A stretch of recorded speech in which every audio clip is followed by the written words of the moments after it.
कि अगर भारत में निर्वाचन आयोग फ्री फेयर और ट्रांसपेरेंट तरीके से इलेक्शन नहीं करवाता है तो हम भारत बंद करेंगे।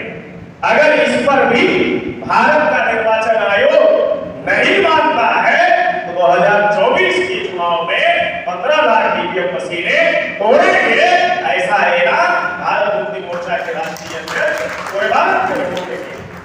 और होगा। लोकतंत्र को बचाने के लिए, इस देश के संविधान को बचाने के लिए, वोट के अधिकार को बचाने के लिए हमें जेल में भी जाना पड़े तो हम जाएंगे और इस देश के संविधान और लोकतंत्र को बचाएंगे। चैनल पर चलाए गए वीडियो में किसी व्यक्ति व समूह द्वारा व्यक्त किए गए विचारों का चैनल मंगल बेबर किसी भी तरह से समर्थन या खंडन नहीं करता है। अपना अपना विवेक होता है, यह तो काबिल हरेक होता है। आसमान में सितारे तो बहुत हैं पर उनमें से चांद एक होता है। ऐसे सम्माननीय जान मोहम्मद जी अपने बीच में हैं, मैं उनसे सादर निवेदन करता हूं कि आए और अपनी वाणी से सभी को लाभान्वित करने की कृपा करें ताकि वे जागरूक बनें।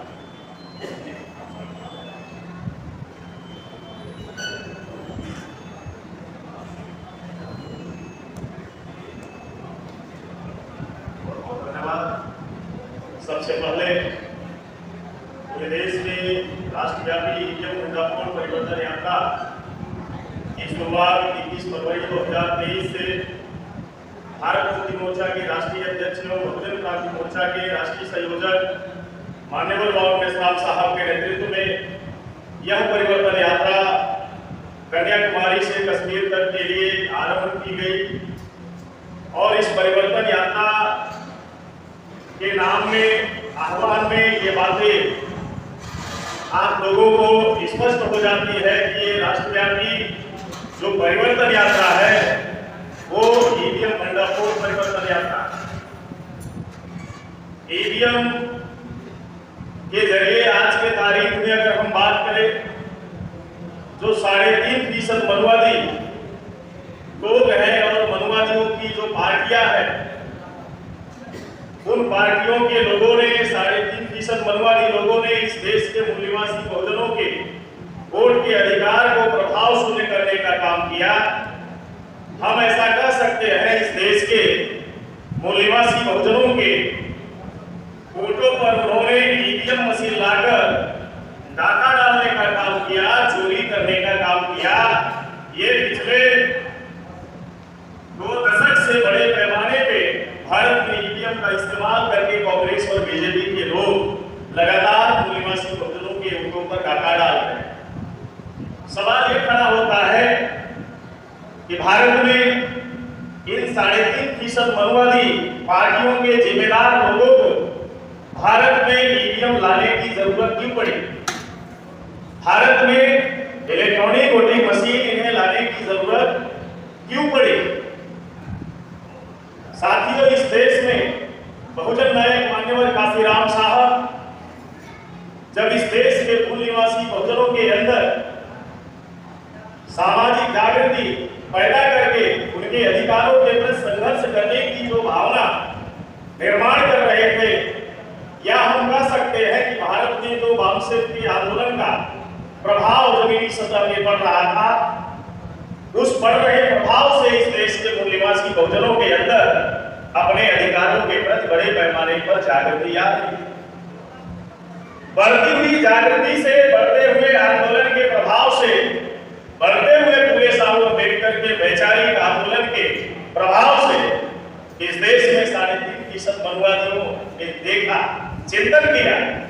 जो बहुजन नायक मान्यवर काशीराम साहब का मूवमेंट था, कैडरवेश मूवमेंट था, कैडरवेश मूवमेंट समाज में चलाए जाने की वजह से ओबीसी, एससी, एसटी, माइनॉरिटी के लोगों को वोट के अधिकार के महत्व की बातें समझ में आई।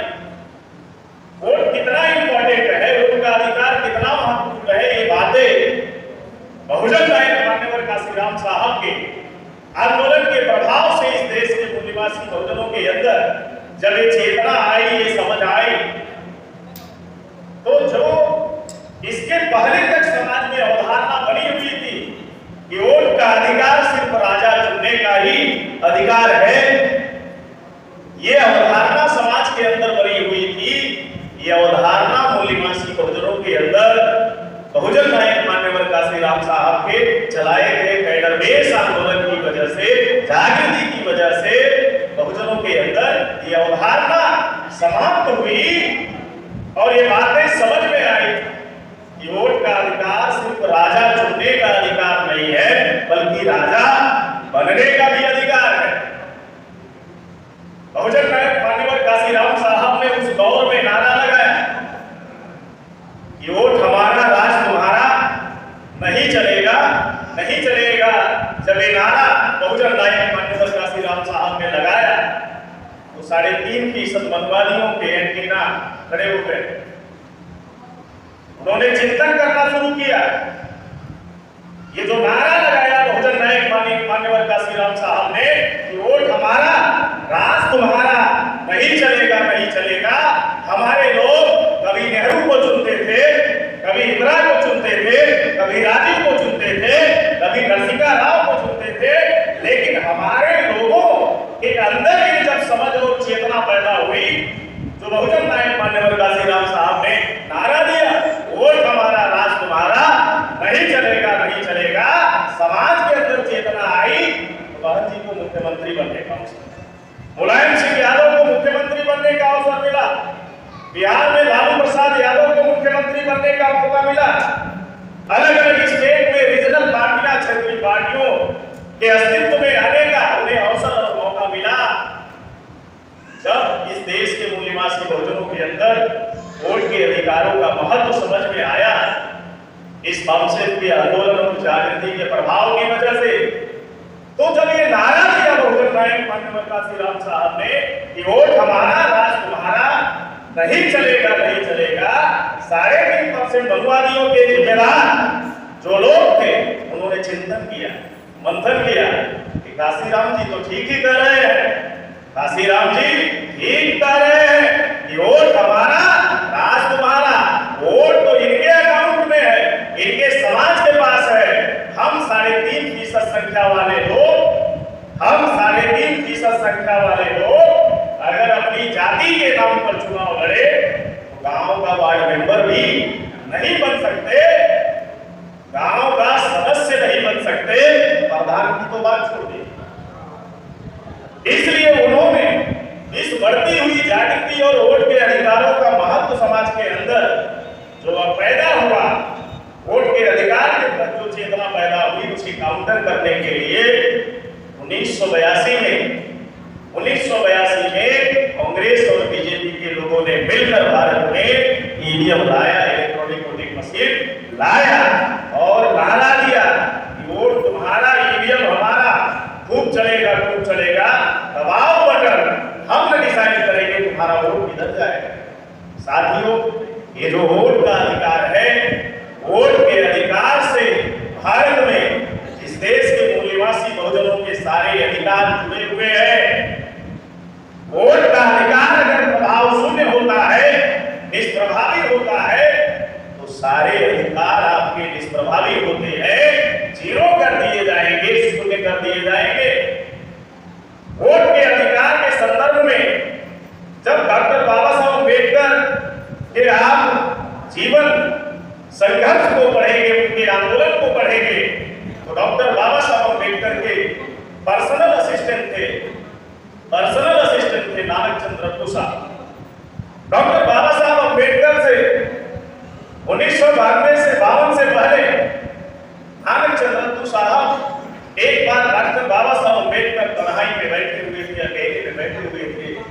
नानक चंद्र रत्तू उनके पास जाते हैं, डॉक्टर बाबा साहब अम्बेडकर को सवाल करते हैं, डॉक्टर बाबा साहब अम्बेडकर, अब तो देश में लोकतंत्र आ गया, अब तो देश में लोकतंत्र आ गया, लोकतंत्र का मूल क्या है? तो डॉक्टर बाबा साहब अम्बेडकर ने नानक चंद्र रत्तू के इस सवाल का जवाब देते हुए कहा कि लोकतंत्र का मूल यानी आधार, नींव, बुनियाद चुनाव है, इलेक्शन है। डेमोक्रेसी का जो ओरिजिन है, जो मूल है, वो इलेक्शन है। अगर डेमोक्रेसी से इलेक्शन को निकाल लिया जाए, चुनाव को निकाल लिया जाए, तो डेमोक्रेसी नहीं होगी, लोकतंत्र नहीं होगा, बल्कि वो व्यवस्था को समाप्त किया, जिस व्यवस्था को समाप्त करने के लिए फूले साहब अम्बेडकर ने संघर्ष किया और समाप्त करके भारत के लोकतांत्रिक सिस्टम डॉक्टर बाबा साहब अम्बेडकर ने लाया। लोकतंत्र का मूल चुनाव है। जब ये जवाब दिया डॉक्टर बाबा साहब अम्बेडकर ने, नानक चंद्रत्व के सवाल को खड़े किए गए कि बाबा साहब लोकतंत्र का मूल क्या है, तो नानक चंद्रत्व साहब ने कहा लोकतंत्र, बाबा साहब अम्बेडकर ने कहा कि लोकतंत्र का मूल चुनाव है, इलेक्शन है। दूसरा सवाल किया नानक चंद्रत्व साहब ने डॉक्टर बाबा साहब अम्बेडकर को, ये जो मूल तत्व चुनाव है, इलेक्शन है, ये मूल आधार है लोकतंत्र का, यह कैसा होना चाहिए, ये कैसे जीवंत रहे। इसके लिए डॉक्टर बाबा साहब अम्बेडकर ने उस समय नानक चंद्रत्व के इस सवाल पर उन्होंने जवाब दिया, इसको बचाने के लिए, जीवंत रखने के लिए, जिंदा रखने के लिए भारत के संविधान में मैंने व्यवस्था की है। भारत के संविधान में एक स्वतंत्र संस्था होगी। वो स्वतंत्र संस्था कौन सी होगी? इलेक्शन कमीशन यानी निर्वाचन आयोग होगा। ये स्वायत्त संस्था होगी, ये स्वतंत्र संस्था होगी। इसका किसी पॉलिटिकल पार्टी से कोई संबंध नहीं होगा, किसी पॉलिटिकल पार्टी के प्रभाव में नहीं होगी, बल्कि लोकतंत्र के मूल्यों को जिंदा रखने के लिए ही इसको कार्य करना होगा।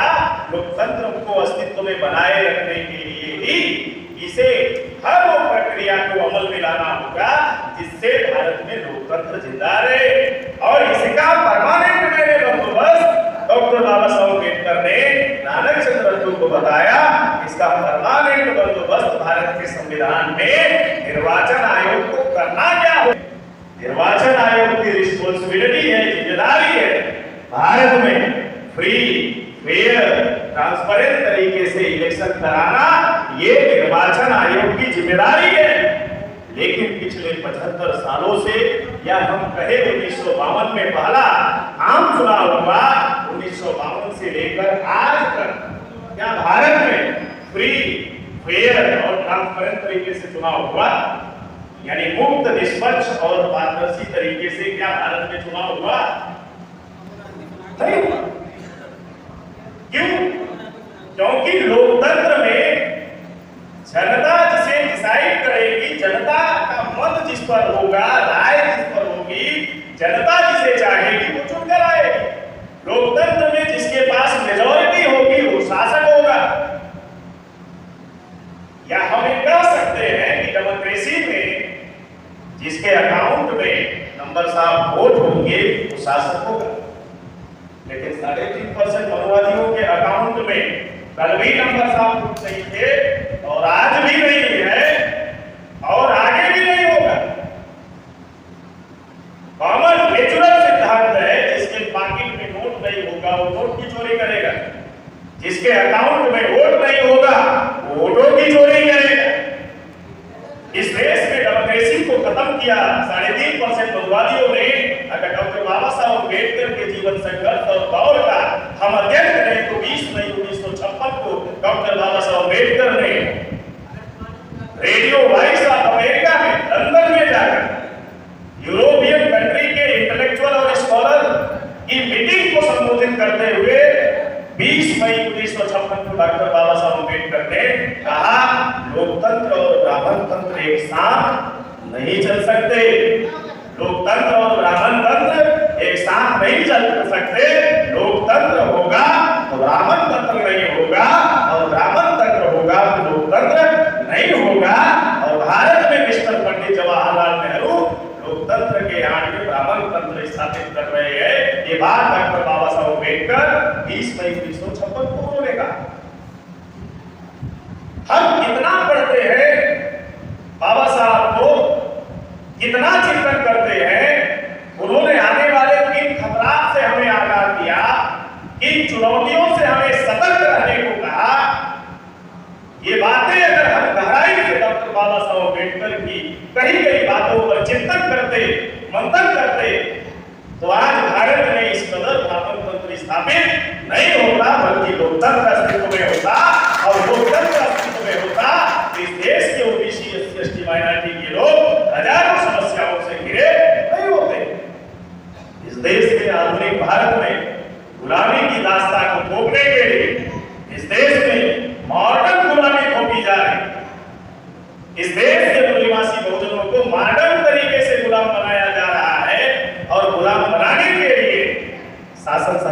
जाने के लिए आज की तारीख में इलेक्ट्रॉनिक वोटिंग मशीन का इस्तेमाल कर रहे हैं। आपको जानकर हैरानी होगी, जिन विकसित देशों में और खास तौर से टेक्नोलॉजी के मामले में विकसित देशों ने ईवीएम को इजाद किया, अस्तित्व में लाया, आविष्कार किया, आज उन विकसित देशों में ईवीएम बैन है। आपको जानकर हैरानी होगी, इंडिया में 195 देश जो लोकतांत्रिक श्रेणी में आते हैं, डेमोक्रेसी में आते हैं, मात्र भारत सहित 11 देशों में ही इलेक्ट्रॉनिक वोटिंग मशीन का इस्तेमाल किया जाता है। बाकी के सारे देशों में इलेक्ट्रॉनिक वोटिंग मशीन को चुनाव की प्रक्रिया से बाहर कर दिया गया, बैन कर दिया गया।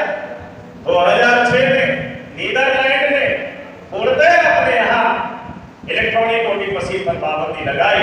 2009 में जून महीने में सुप्रीम कोर्ट ने, जर्मनी की सुप्रीम कोर्ट ने यानी सर्वोच्च न्यायपालिका ने यह कहते हुए जर्मनी में ईवीएम को बैन किया, ईवीएम से फ्री, फेयर और ट्रांसपेरेंट तरीके से इलेक्शन संभव नहीं है। और भारत की भी सुप्रीम कोर्ट ने यह माना 8 अक्टूबर 2013 को डॉक्टर सुब्रमण्यम स्वामी के याचिका पर सुनवाई करते हुए 8 अक्टूबर 2013 को भारत की सर्वोच्च न्यायपालिका ने, सुप्रीम कोर्ट ने इस बात को स्वीकार किया, ईवीएम से फ्री, फेयर और ट्रांसपेरेंट तरीके से इलेक्शन संभव नहीं है।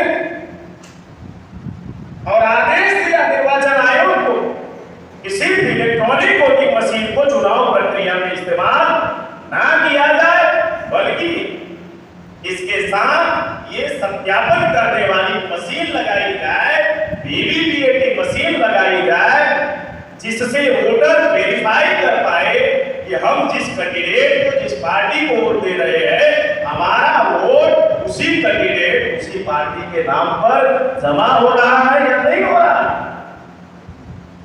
2014 का इलेक्शन हुआ, क्या ईवीएम के साथ वीवीपीएटी मशीन लगाई गई? नहीं लगाई गई। अलग अलग स्टेट के चुनाव हुए, अलग अलग राज्यों के चुनाव हुए, अलग अलग राज्यों के चुनाव में क्या वीवीपीएटी मशीन लगाई गई? नहीं लगाई गई। इस बात की लड़ाई पूरे भारत में वामपंथ के राष्ट्रीय अध्यक्ष माननीय बाबा मेश्राम साहब ने ये ईवीएम मंडापोर परिवर्तन यात्रा पार्ट 2 चलाई जा रही है। इसके पहले ईवीएम मंडापोर परिवर्तन यात्रा भाग 1 चलाई गई। जम्मू कश्मीर से कन्याकुमारी तक सिर्फ सड़कों पर उतरकर माननीय बाबा मेश्राम साहब इस देश के मूल्यवासी बहुजनों को ईवीएम के बारे में जगा नहीं रहे, आंदोलित नहीं कर रहे हैं, बल्कि सड़क पर उतरकर वो इस समाज को जगाने का काम कर रहे हैं और सुप्रीम कोर्ट के अंदर भी इसकी लड़ाई कर रहे हैं। जब सुप्रीम कोर्ट के दिए गए जजमेंट के आधार पर निर्वाचन आयोग ने चुनाव में वीवीपीएटी मशीन को नहीं लगाया, तो माननीय राष्ट्रीय अध्यक्ष माननीय बाबा मेश्राम साहब ने सुप्रीम कोर्ट में पिटीशन दाखिल किया और दाखिल की गई पिटीशन पर 24 अप्रैल 2017 को सुप्रीम कोर्ट ने जजमेंट दिया। निर्वाचन आयोग को सुप्रीम कोर्ट में निर्वाचन आयोग के मुख्य जो चुनाव आयुक्त थे उस वक्त के, उनको तलब किया और तलब करके आदेश दिया, जजमेंट दिया कि 100% ईवीएम के साथ वीवीपीएटी मशीन लगाना होगा। पूरे भारत में आपने देखा होगा 2019 के इलेक्शन में और 14 के बाद जो इलेक्शन हुआ 24 सितंबर 2017 के जजमेंट के बाद हर जगह वीवीपीएटी मशीन लगाई गई। आप वोट देने जाते थे, पहले क्या करते थे? बटन दबाते थे, बीप की आवाज आती थी।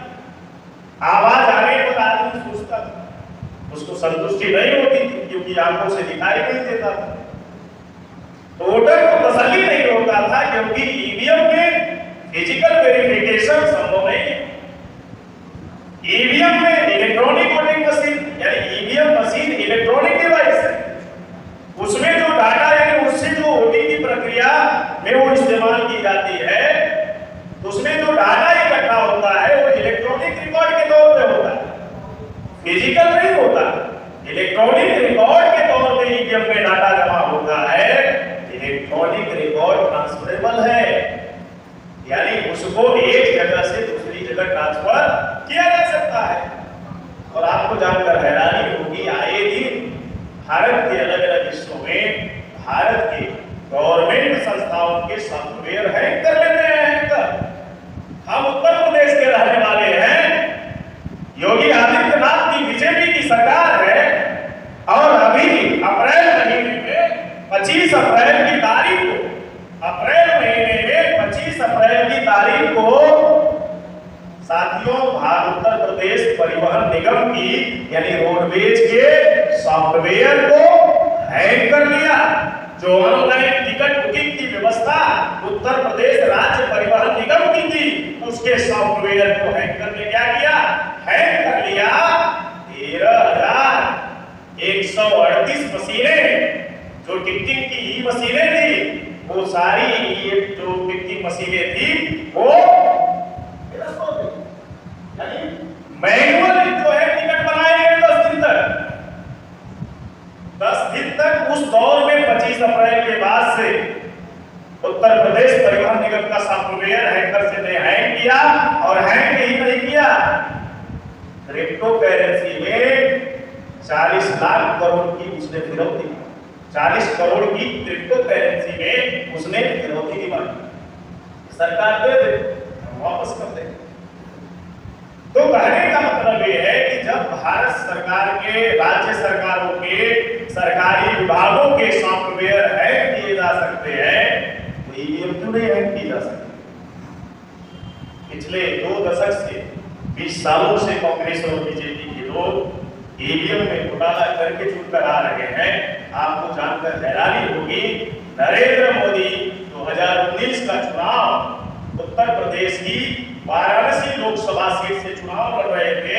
उस दौरान वाराणसी लोकसभा सीट पर कुल 11 लाख वोट पड़े, कुल 11 लाख वोट पड़े, लेकिन जब काउंटिंग की गई तो 12,87,000 वोट निकले, यानी बड़े वोटों से 1,87,000 वोट ज्यादा निकले।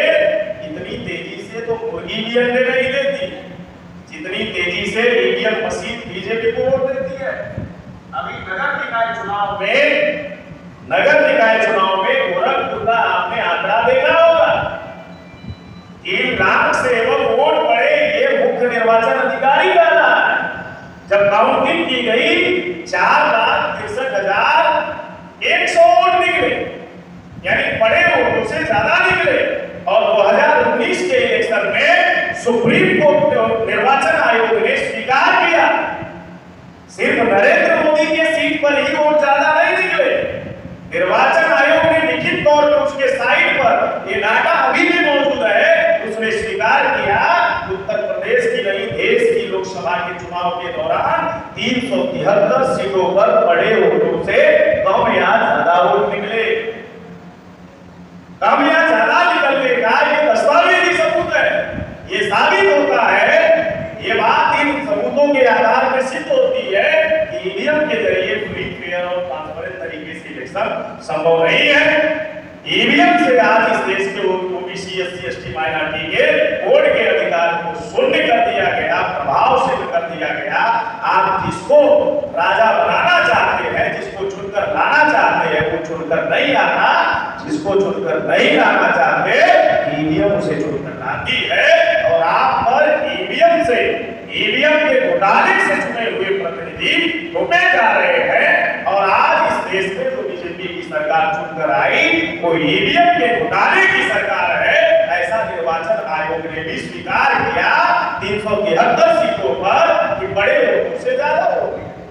इसलिए पूरे देश में लोकतंत्र को बचाने के लिए, इस देश की एकता और अखंडता को बचाने के लिए, इस देश के संविधान को बचाने के लिए भारत मुक्ति मोर्चा के राष्ट्रीय अध्यक्ष मान्यवर बाबू देशराम साहब पूरे देश के राज्यव्यापी ईवीएम बदलाव परिवर्तन यात्रा निकालकर इस देश के निवासी बहुजनों को वोट के अधिकार को बचाए रखने के लिए और बाबा साहब अम्बेडकर ने जो संविधान हमें दिया उसे अस्तित्व में बनाए रखने के लिए लगातार संघर्ष कर रहे हैं, लगातार समाज को जगाने का काम कर रहे हैं और ये लड़ाई लड़ रहे हैं। इसलिए मैं कहा करता हूं You can fool some people for some time. You cannot fool all the people for all time. यानी कुछ लोगों को कुछ समय के लिए मूर्ख बनाया जा सकता है, लेकिन मान्यवर बाबू इस्लाम साहब जैसी शख्सियत जब तक हमारे बीच में जिंदा है, इस देश के निवासी बहुजनों को हमेशा के लिए मूर्ख नहीं बनाया जा सकता। साथियों, आज हमें इस व्यवस्था को बदलने के लिए मान्यवर बाबू इस्लाम साहब ने ऐलान किया है कि अगर भारत में निर्वाचन आयोग फ्री, फेयर और ट्रांसपेरेंट तरीके से इलेक्शन नहीं कर पाता है तो हम भारत बंद करेंगे। अगर इस पर भी भारत का निर्वाचन आयोग नहीं मानता है तो 2024 के चुनाव में 15 लाख ईवीएम मशीनें तोड़ेंगे, ऐसा ऐलान भारत मुक्ति मोर्चा के राष्ट्रीय अध्यक्ष कोयवाल ने किया। और होगा लोकतंत्र को बचाने के लिए, इस देश के संविधान को बचाने के लिए, वोट के अधिकार को बचाने के लिए हमें जेल में भी जाना पड़े तो हम जाएंगे और इस देश के संविधान और लोकतंत्र को बचाएंगे।